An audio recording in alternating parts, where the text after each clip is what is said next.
Thank you so much, Professor Alexander. It's such an honor to be here and to even see you after all these years. To even be on the same stage as a poet still means a lot to a journalist. It's still an out-of-body experience to be standing here before you today after having completed this book. I have been on a journey of my own just to report and to write this book. This book is 15 years of love and obsession and passion and dedication and absorption into another era. It's 15 years so that if this were a human being, it would be in high school and dating, which gives you a sense of what it took to write this book. I come to you as a journalist who has made the transition, the journey herself, from daily journalism, newspaper journalism, at the, I would argue and say always, the best newspaper in the country, if not the world, and devoted myself to understanding what I believe to be the biggest underreported story of the 20th century. I'm glad that I didn't know it was going to take 15 years because I don't think I would have finished it. I don't think I would have embarked upon it had I known. But I'm glad that I didn't know because it allowed me to start this and to complete it. Now, I decided to devote myself for my first book to something gargantuan, something that lasted throughout most of the 20th century, involved 6 million people, changed, altered forever the demographics, the culture, the politics of our country. So I just thought I'd start with something small. You know, go from smaller stories that would run in the newspaper in a day to something that would take 15 years. This story is a universal story of longing and determination, which I was convinced from the very beginning could have meaning for people far beyond the reach of the stories themselves. These people who left had the immigrant heart. They had the same longing and determination for something better as anyone who ever crossed the Atlantic in steerage, crossed the Pacific Ocean in hopes for something better, crossed the Rio Grande to get to this country. And in fact, it's the story, if you think of it, of almost every American, because who among us would even be here had there not been someone in our backgrounds from someplace far away who had the courage, the will, the determination, and the grit to leave the only place that they'd ever known for a place that they'd never seen in hopes that life might be better. No guarantees whatsoever. And we all, in some ways, owe our existence to that. How many of us I know of so many people who have, say, an Irish great-grandmother who met an Italian great-grandfather on the Lower East Side of Manhattan or on the southwest side of Chicago or perhaps in Boston, and they never would have met. They came here and created whole new lineages, and we, in fact, owe a debt, our very existence, in fact, to someone who did that. Otherwise, we wouldn't be here. That is truly the American story, and that's what happened within the own borders of our own country. Now, these 6 million people who left, this great migration began during World War I and did not end until 1970, when the essential conditions that had led to this migration were finally resolved in the South. I consider this to be what I call the overground railroad, because in some ways they were responding to and acting upon the unmet promises of the Emancipation Proclamation. In other words, the Emancipation Proclamation did not live up to its name, and it took these people to actually make it become real, to free themselves. These were, in my view, defections from a caste system. These people were seeking political asylum as any group of people might seek political asylum in this country, except they were citizens already, and that makes it all the more poignant to me, all the more tragic in some ways, and all the more daring. in its own way. And that is, in fact, the reason why it went underreported for so long, because people didn't take notice of people who were migrating within their own borders. There was no Ellis Island through which the people had to be processed. If they could manage to get out, they were free to leave. The question was how they were going to get out. Now, I focused so much on trying to understand what was the world that they were leaving. What would propel 6 million people to leave the land of their forefathers for a place that they'd never seen, in search of what Richard Wright calls the warmth of other suns. They, in fact, were not leaving for warmer suns. They were leaving for suns, as we know so well, just looking outside today, is clearly not any warmer than those that they were leaving, but symbolically they were. My mother actually was always a believer in this title. The book was A Nameless Orphan Child for a very long time, and while I was working on it, and settled on this title for reasons I could talk about a little bit later. And she said to me, she was a part of this great migration, she said to me, yes, we had to leave because our son was cold. Our son was cold. Now, they were living under an artificial hierarchy, a caste system, which, as with the its related word caste, as one would put on a broken bone, is in some ways a stricture.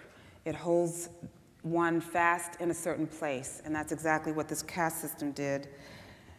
People were assigned to a certain caste upon birth based upon lineage and what they looked like, such that there was no opportunity at a certain point for there to be almost any interaction between the races, save for the actual mechanics of work. That was the only way that they could be, that there could be any interaction between the two. So, that in Birmingham, it was actually against the law for a black person and a white person to play checkers together. One has to imagine how someone came up with that as a law. Someone must have seen a black person and a white person playing checkers in some courthouse square in Birmingham. And perhaps the two were having too good a time. Maybe they were laughing, joking between the two of them. And someone must have seen it and said that the entire foundation of the American South is in peril, and we must end this now. So someone had to go and write this out as a law so that this would not happen anymore. This would have hurt everyone. It would have hurt the black person who wanted to play and the white person who might have really quite enjoyed playing checkers with their friend. But this was an indication of just how far the Southern caste system was going to go to maintain this system, which was required to ensure that there would be an oversupply of ready and willing cheap labor to work the cotton fields, to work the tobacco fields, to raise the rice, the sugar cane, and all the other things that the Southern caste system had relied upon in order to make the economy work. Throughout the South, in courtrooms, there was a black Bible and a white Bible to swear to tell the truth on. I get asked about that when I mention it. They say, well, was it a different kind of Bible, like the King James Version for one and American Standard for another? And it turns out that it was the exact same Bible. That wasn't the point. The point was that they could not touch the same sacred text.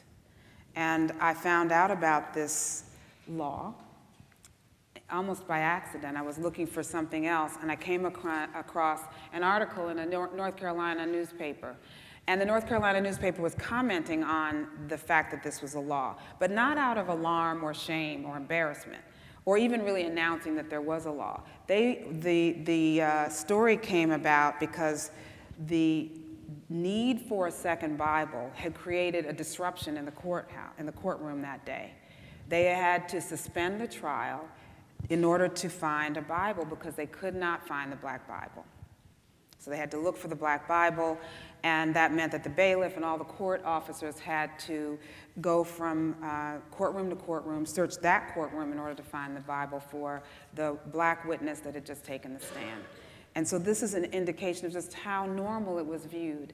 It was considered just an ordinary thing. And the judge, upon ordering the bailiff to find the Black Bible, said, well, this is a court of law, and this is the law of the state, and therefore we must abide by that. So we must find this Black Bible, and they did.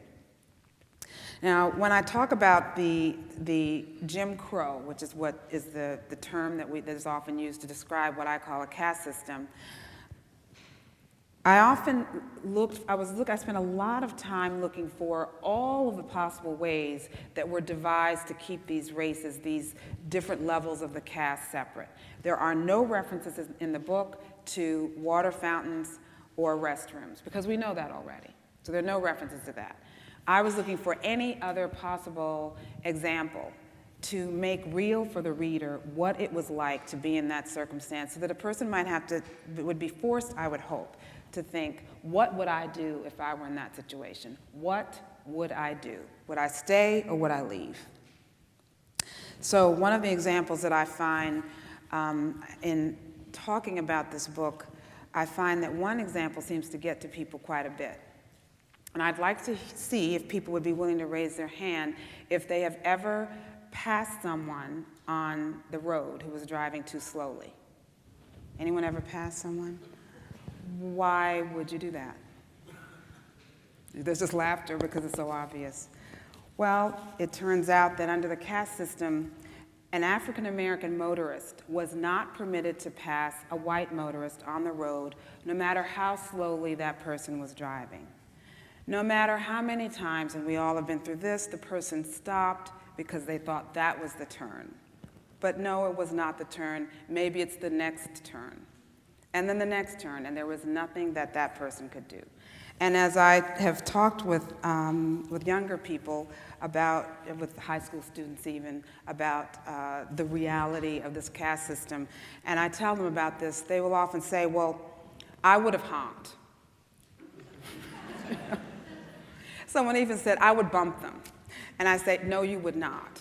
Because one of the realities of this caste system is that because it was so artificial, it was an artificial hierarchy that had been created in order to maintain an economic system that really truly was in peril to begin with and unsustainable to begin with, that it had to be brutally enforced.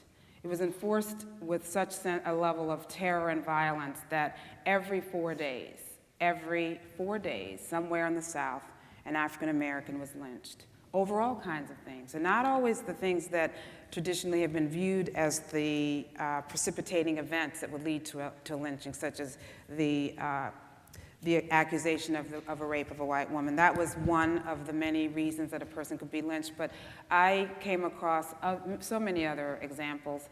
One man was lynched for having been accused of having stolen 75 cents. For 75 cents, he was lynched. Others were lynched because they had been accused of stealing a hog. Others were lynched for a very common cause of lynching was the accusation of having acted like a white person, whatever that means. That means for whatever reason, they had done something. They had not stepped off the sidewalk. They had not stopped for the white motorist. They had looked straight into the eyes of a white person and called them by their first name. They had made some breach of Southern protocol that warranted action that would then put all the other people in that same caste on notice that this was not acceptable behavior. So for many, many reasons, many purported reasons, these people were living under extreme terror that is almost hard to believe. It doesn't even sound like the United States of America. It sounds like the Soviet Union during the Cold War. And yet this was within our own country. So that meant that for much of the 20th century, and particularly in the beginning of the 20th century until the 1960s, every African American family in the South had a decision to make. They had to think about whether they were going to stay or whether they were going to go. And I wanted to read to you a passage, a very short one. It was an anonymous quote. Anonymous because it was too dangerous for this woman to let her name be known, as she was expressing the sense of fear and agitation among the people to try to figure out what to do. She wrote, in our homes, in our churches, wherever 2 or 3 are gathered, there is a discussion of what is best to do. Must we remain in the South or go elsewhere? Where can we go to find that security which other people feel? Is it best to go in great numbers or only in several families? These and many other things are discussed over and over. This is a woman in Alabama, 1902, on the cusp of the Great Migration. So it turned out that the people had wanted to go all along, but because there had been no opening for them to leave, that actually from the time from emancipation until the beginning of the Great Migration, there actually were very few people who actually made it out. We know about the Underground Railroad that occurred during slavery, but afterward you would think that things were open and they were putatively free, they would have left. But it turns out that they needed a signal that there were options someplace else. And that signal came during World War I. During World War I, the North had a problem.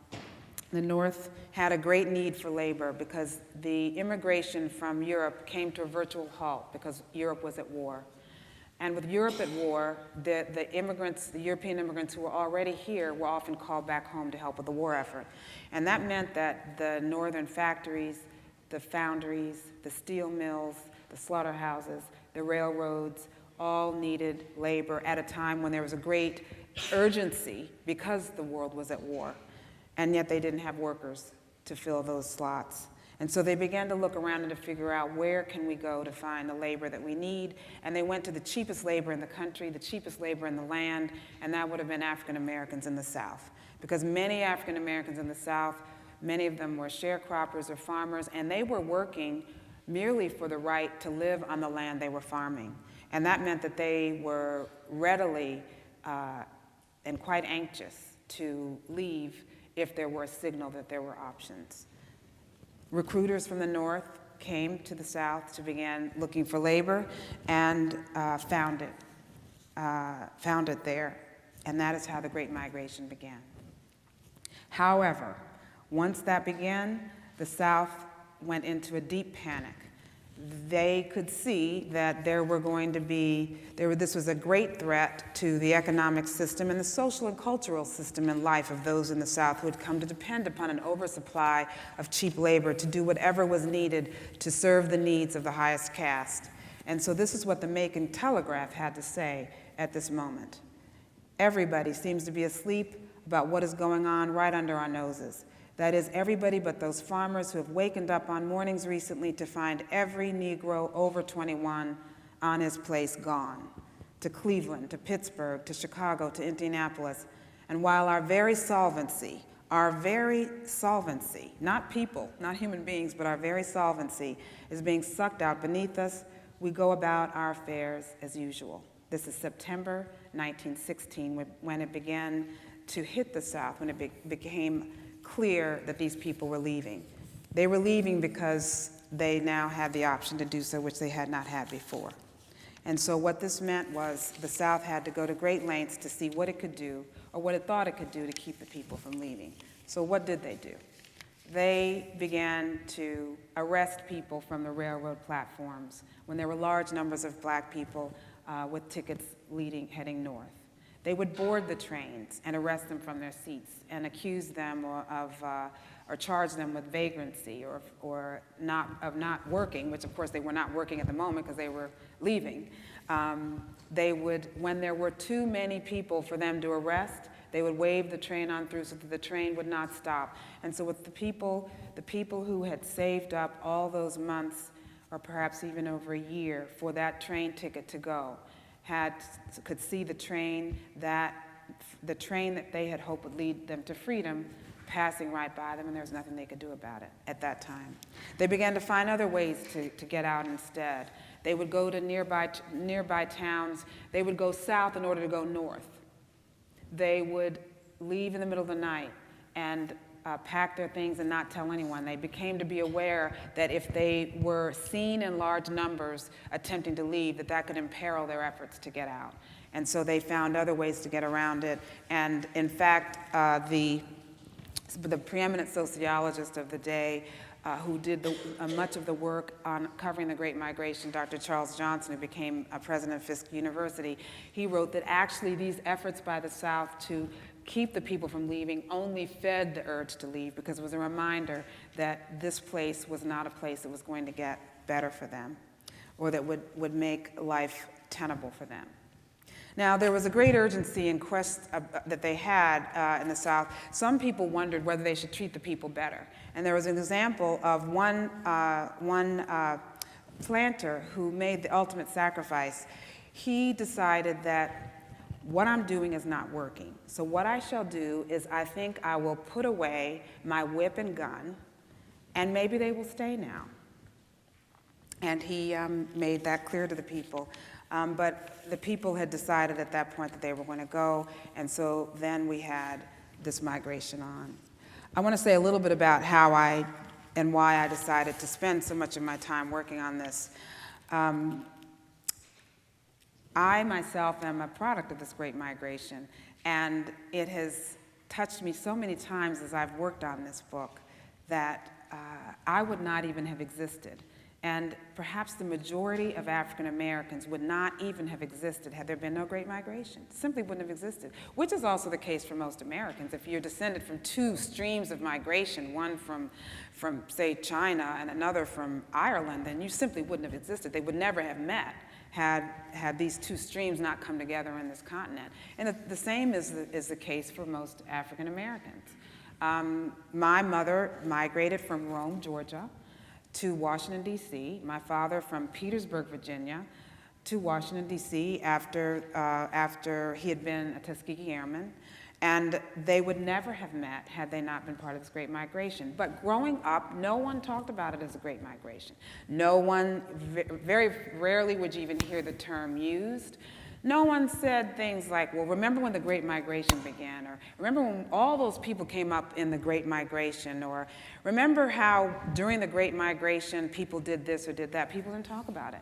People, in fact, did not talk about what they'd experienced. People, in fact, did not talk about the South. It's almost as if we had just landed from another planet and just were there.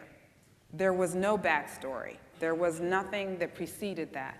In fact, many of them, when they left, because they were leaving such heartache and terror, in fact, for some of them, that they often changed their names. They changed their accents.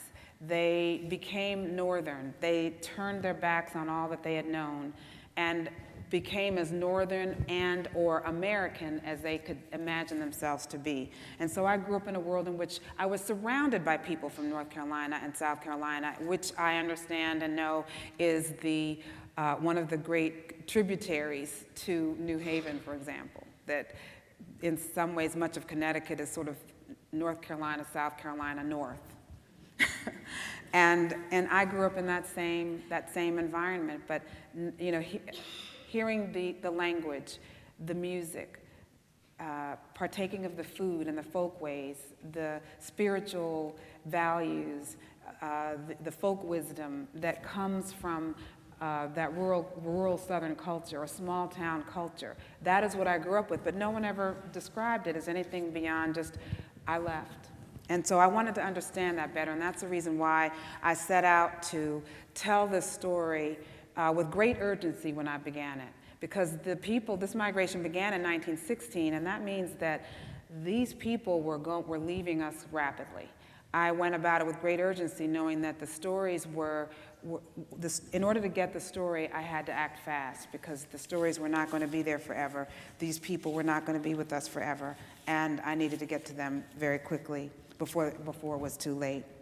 So I set out on a course in which I went out and interviewed people in all these different senior centers and AARP meetings and meetings of retired postal workers and quilting clubs and churches in Brooklyn where everybody was from South Carolina, and Catholic churches in in Los Angeles where everyone was from Louisiana. And so in all of these places I went looking for people who might be able to share their stories. And when I would go in, it turned out that everywhere you went, you were running into these beautiful streams that showed the predictability and the kind of comforting movements of people that could be predicted so precisely that if you go to Los Angeles, you could be pretty much assured that many of the people you run into are from Texas or Louisiana. That is just the way this migration unfolded. The migration unfolded in 3 separate streams, 3 major streams with tributaries along the way. One was the East Coast stream, where we're pretty much at the end of that stream. People really wanted to get away when they came up to Connecticut, I think. This stream is the one that took people from Florida, the Carolinas, Georgia, and Virginia to Washington, D.C., the first stop. Some people said, this is far enough for me. And then up to Philadelphia, New York, Connecticut, Boston, and that was this East Coast stream. That was a stream that my family was a part of. And to give you an example of how beautifully predictable it is, when I went to these other places to do the reporting, and this reporting took almost 2 years just to settle on these 3 people. When I would go to California, I would run into people from a different stream, and I almost had to prove myself, because the question was, where are your people from? The expectation was, if I'm in California, then clearly you're from Texas or Louisiana, which I was not. And the food was different. They were eating oxtails and red beans and rice. My mother didn't make that when I was growing up. When I was in Chicago doing the research on this, they ate different food. Suddenly I was exposed to something called hoghead cheese. How many of you heard of that? And I didn't know what it was, and it was a delicacy which was offered on a bus trip to one of the floating casinos in Iowa, and the seniors there were so excited because someone had the good stuff direct from the source in Mississippi, and they were passing it around, and I had to find a way to let them know that I was just going to pass on that and I would get it the next time. I didn't know what it was. I literally didn't know what it was. My mother hadn't made that. And it's true that many people forsook everything and actually did not make anything from the old country. My mother actually did, but ours was a different thing. It was more scrapple and grits and collard greens or turnip greens, which she preferred. But in any case, I found that there were cultural differences that actually created some challenges in even just doing the work. So when I was in California, I had to prove myself many times over. I had to learn the names and the pronunciations of the small towns in Louisiana, which weren't not just rolling off the tongue for me, given what I was exposed to and where I was from. Same goes for Mississippi, where I had to learn the language and the pronunciations, almost as if you're talking about a different country. But when I got to New York, which was my focus for this migration stream, for the protagonist for my book, I actually ran into people who knew my father from Petersburg, Virginia. That is how beautifully predictable this migration is. In the same way that if you go to Minnesota, you run into a lot of people from Scandinavia.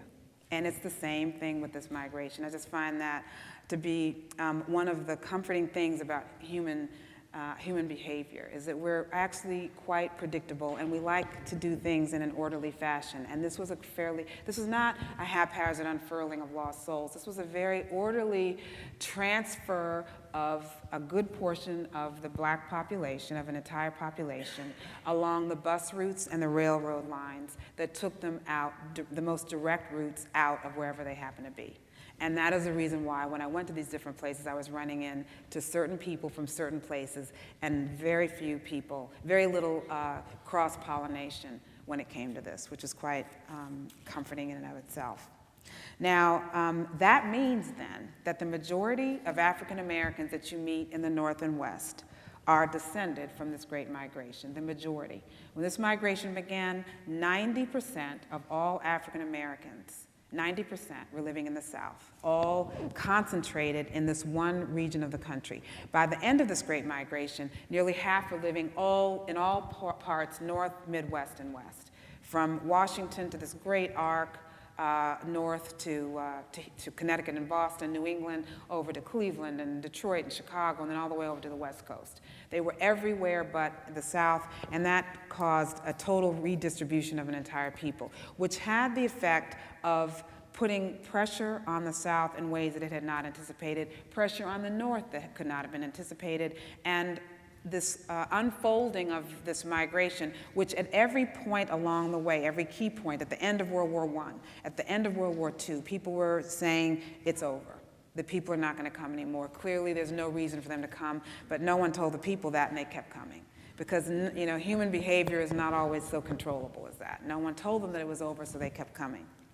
This migration has changed American culture in ways that we are still trying to understand. I'm going to give you a few examples of the ways that it affected our culture.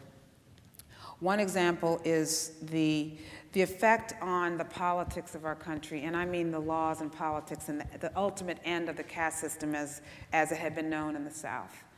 This end of the caste system would have ended eventually. It would have ended eventually. But this Great Migration helped to accelerate it. The people at the time that the Great Migration began were not in a position to have exerted their will, even though they might have wanted to. They were not in a position even to honk at someone who was driving slowly in front of them, much less tell them, "You will let us vote. You will let us walk into the front door of the courthouse." They were not in a position to do that. The time was not right for it, and the demographics of the South meant that, economically speaking, there were too many African Americans, too many of the cheap labor, all concentrated, and oversupply, which meant that they had the value of that labor had been quite low. And to increase the value of that labor meant there needed to be less of that labor in the South. And these people, without a leader, this was a leaderless revolution, which is perhaps to me the most inspiring part of this entire migration. And the most inspiring thing about any immigrant experience is that no one sounds the hour or the day as to when it shall begin. No one said, "On this day we shall all go." No leader said that it is best for us to leave because economically we will have more power and more influence and greater value if we are someplace else. The people within their hearts took an accounting of their circumstance and said it will be better for us to leave. These were individual decisions. When you talk with them, they don't speak of themselves as being as part of the Great Migration. When I would go to these senior centers and talk with them, if I were to say to them, "How many of you were a part of the Great Migration?" not a single hand would go up. If I asked them, "How many of you left Louisiana or Texas for California between the years of 1916 and 1970, every hand would go up. Because they didn't view themselves as part of this Great Migration. They were making decisions that were particular to them and their circumstances at that time, at that place, and they decided that they could not take this caste system one day longer, and they made this decision. So this was a leaderless revolution. And that revolution slowly, person by person, one by one, put extreme pressure on the South to change. And it had an effect on the people who stayed. There were people who stayed, and they needed to stay because there needed to be someone to be there to fight the ultimate battle, which we call the Civil Rights Movement of the 1960s. There needed to be people there to brave those sheriff's hoses and those dogs and to march those marches. But there also needed to be people outside of it. The effect of the people on the outside was tremendous. In the same way that from our perch here in the United States, we can have tremendous influence on other parts of the world where there are atrocities or human rights abuses because we have the means to do that. We can be more watchful, we can make contributions financially, we can provide a political lever for those people in other places. And the exact same thing happened north and south with this Great Migration. Having so many people in the north that the people in the south could now point to and say, if things get difficult, I can go to a cousin in Cleveland. That makes a big difference as you're going out and braving those sheriff's hoses. They were exposed to the options and to what life could be like when you were free. Martin Luther King himself had gone to Boston University and gotten his doctorate there, and it was in Boston that he met his wife, Coretta Scott King. That had a tremendous impact on his ability to then return to the South and fight the final battle for freedom, ultimately, for his people, for African Americans. But it was that exposure to the North, being able to get on a train and not have to sit in the back, being able to actually shake the hand of a person of a different race, which was not permitted in the South. Believe it or not, it was another one of the strictures, one of the protocols that was not permitted, such that a historian said that in the South, very, very few people of one race or the other had ever shaken the hand of someone of another race because that was not permitted. So the existence of large numbers of African Americans in the North and West did several things. It provided a political, psychological, emotional, and political lever that could be used by those in the South. It exposed those in the South to the freedoms that could be experienced by people who looked just like them in a different place that was always looming there. It also meant that there were people in the North who had means. Just by going to the North, while that might not have been their primary concern at the time they were leaving, some people were leaving just merely in order to avoid being killed. But by being in the North, they were automatically going to be making more money than the people in the South. And they were sending money back home just like every immigrant group does. They were sending money back much more often than they could even afford. And they were sending money back to the mothers and the fathers that needed their help and to support this nascent civil rights movement that ultimately was going to need a lot of support in order to succeed. So all of these things were working North and South to help change the South, help to affect change in the North even, and ultimately to open the way for all other kinds of freedom movements that we now can take for granted. Freedom for women, freedom for other immigrant groups, freedom for even the disabled, all of these things that grew out of the initial efforts that occurred during the mid-1960s that were the catalyst for other types of change, and which started because the lowest caste people in the South sent a signal to the North and the South that they had options and they were willing to take them. Now, that's one part of the effect, but the effect that I think I like to talk about the most is the effect that is really perhaps the major way of gauging the effect of any immigration, and that is the children, who are in some ways the great legacy of any great movement of people. What is it that the people were leaving when they left the South, and what was on their hearts and on their minds when they were leaving? For almost any immigrant, it is almost too late for them truly to benefit from the migration that they're about to embark on. Whatever limits on education they had, there was not much that was going to change that once they were 30 years old and packing up their Pontiac and heading north, or boarding the train with their young children and heading north, or leaving leaving Ireland or Poland or Italy for the New World. Their lives had already been fairly well established. Whatever lacking in nutrition they'd experienced, they'd already experienced. But that wasn't the case for the children. The children might have it better. And any immigration involves hope that life will be better for the children. And that is where you can see the true impact of this Great Migration. These children of the Great Migration had the opportunity to do things that their parents could only have dreamt of. Some of the people who were part of this Great Migration include Toni Morrison, for example.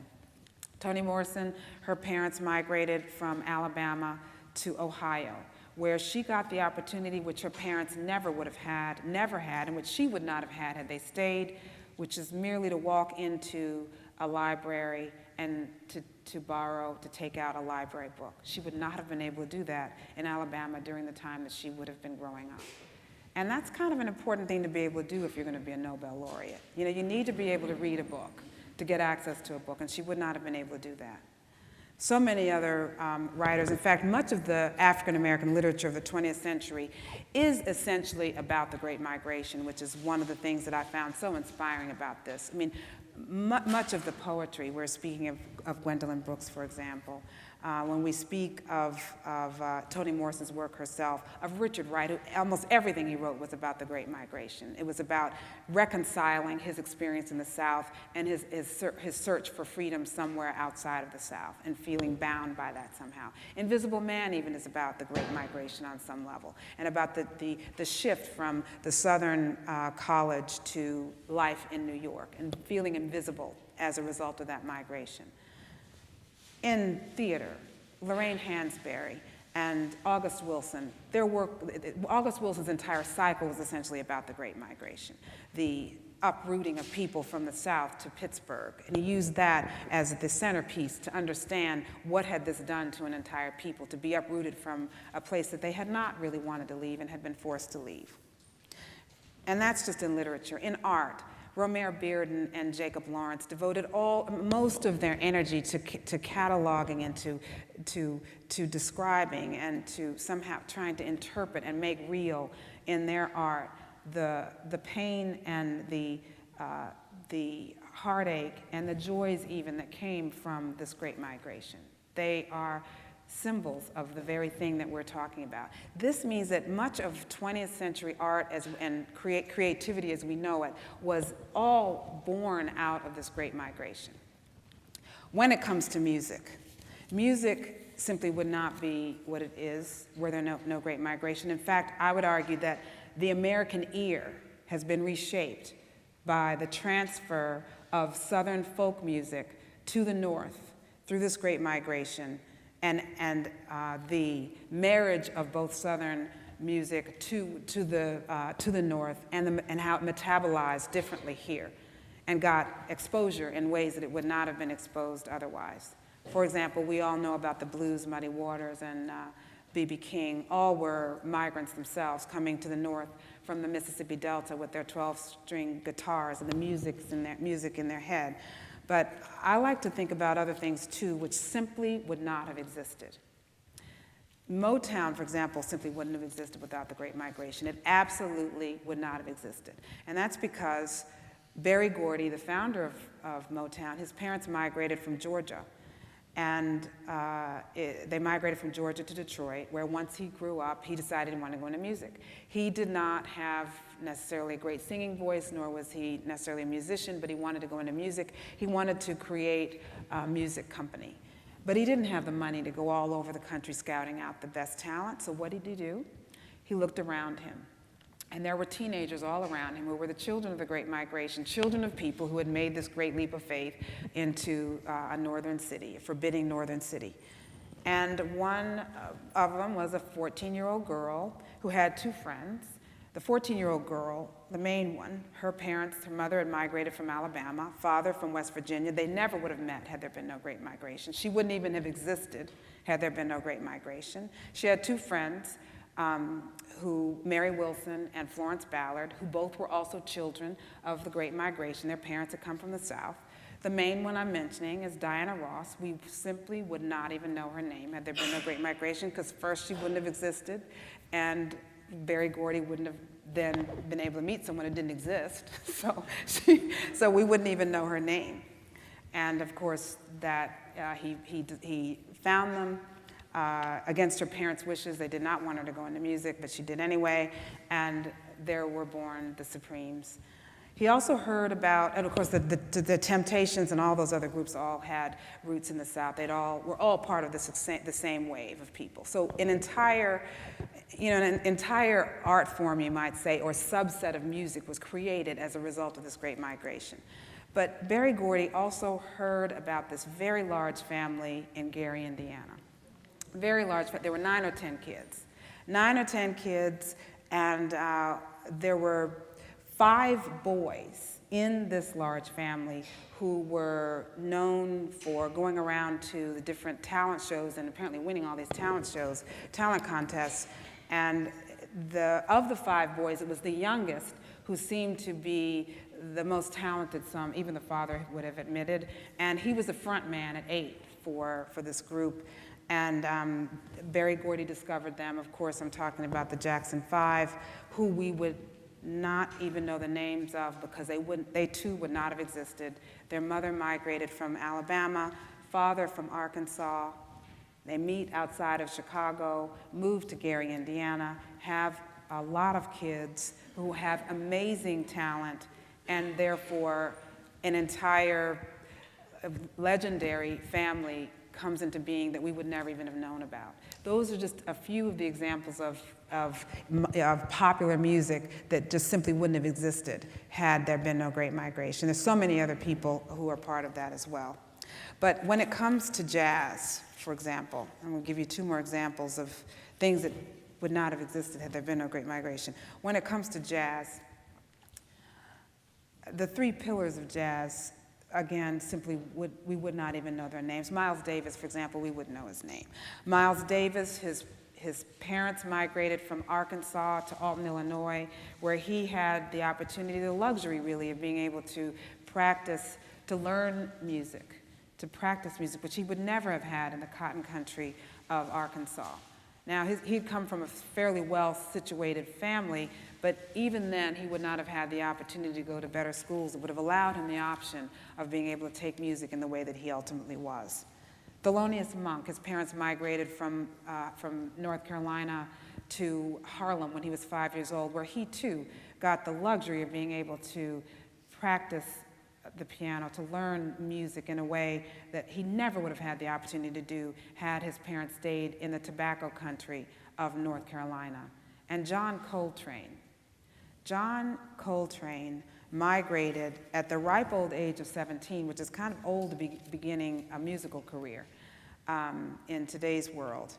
He left at age 17 from North Carolina to Philadelphia. And it was in Philadelphia that he got his first alto sax.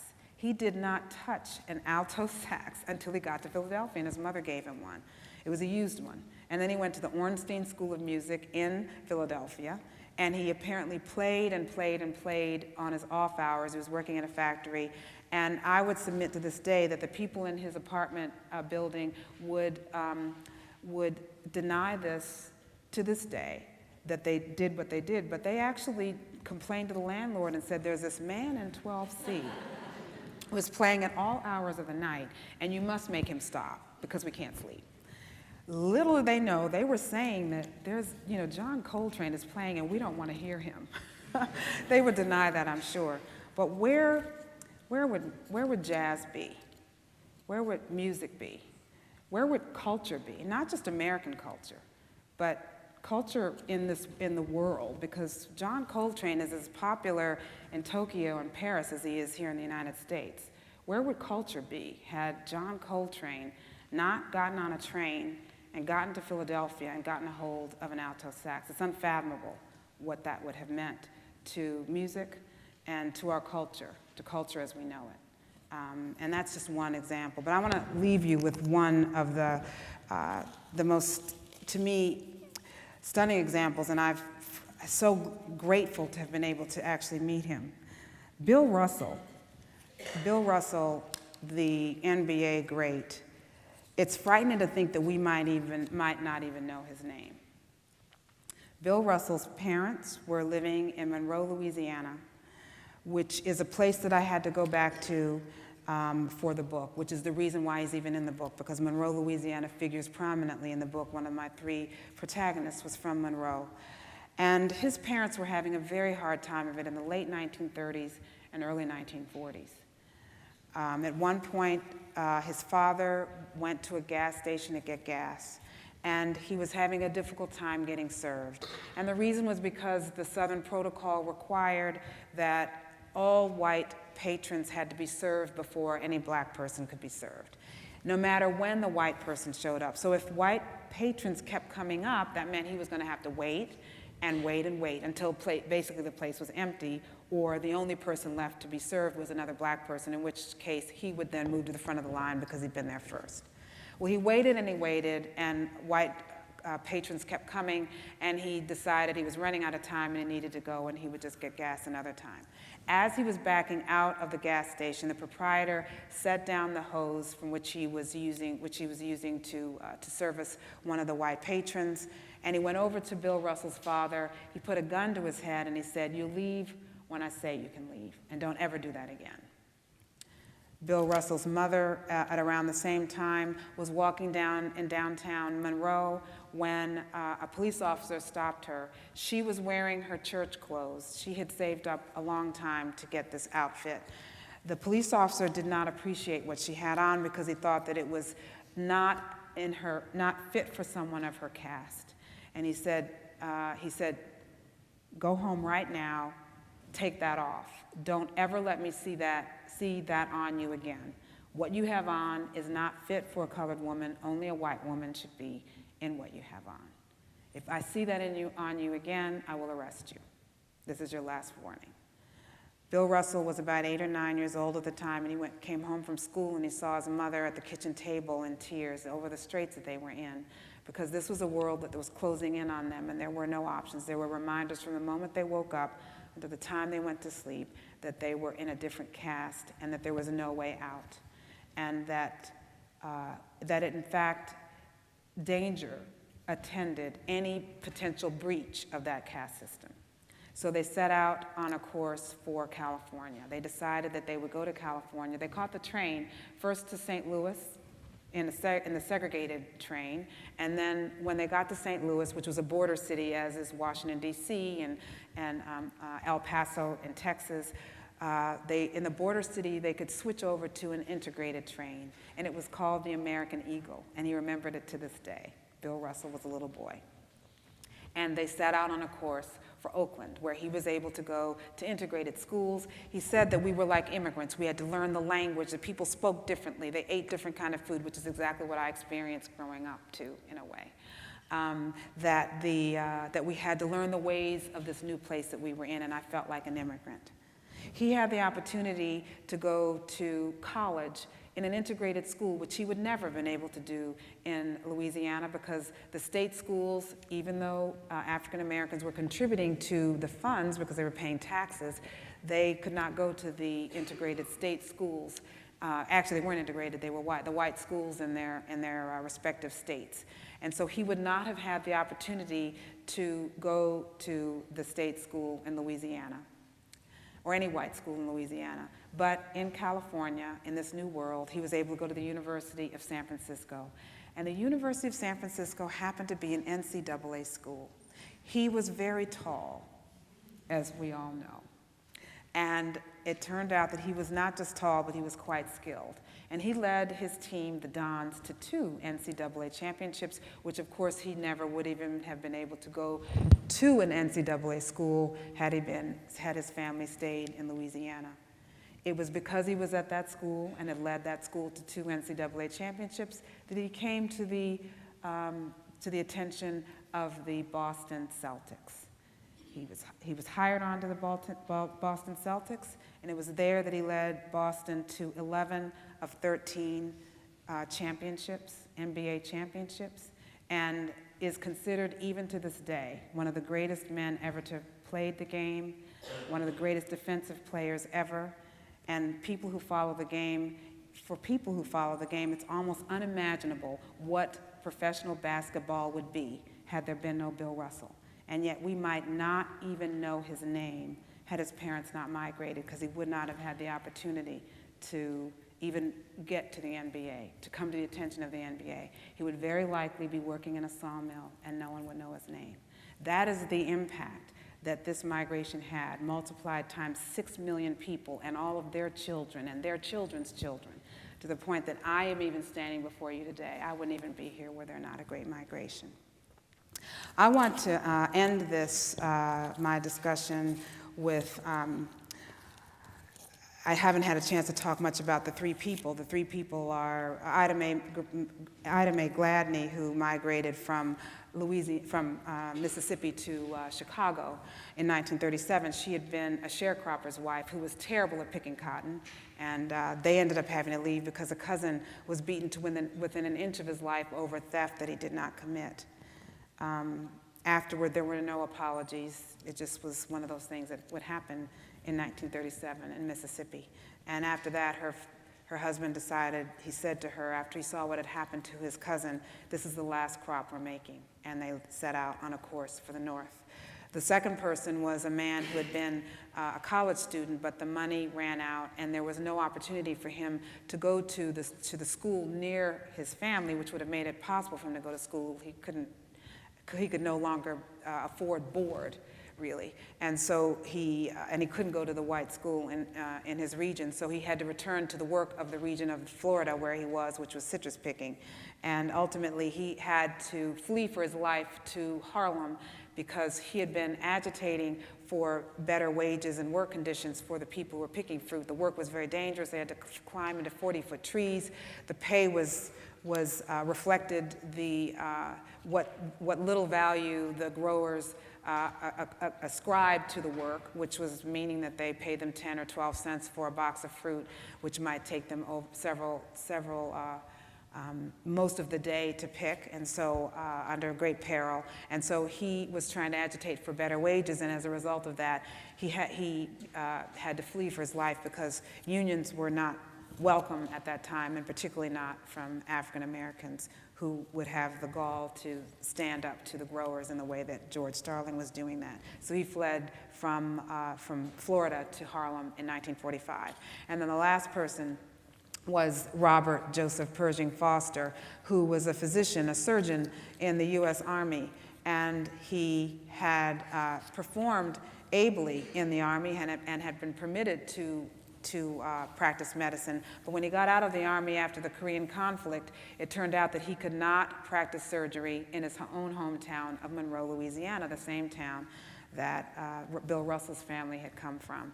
And so he decided that he was going to set out for California, and that meant a perilous journey of driving through the night, multiple nights, without sleep because he could not find a place to rest. No place would allow him to would rent him a room, and he had to go through the hairpin curves and the mountains and the desert of Arizona, New Mexico, and into California. He had not anticipated that he would have to drive that far without rest, and it was not only perilous, but it was dispiriting to him because he realized that perhaps it made him wonder what was this place he was going to, and would it in fact be any better?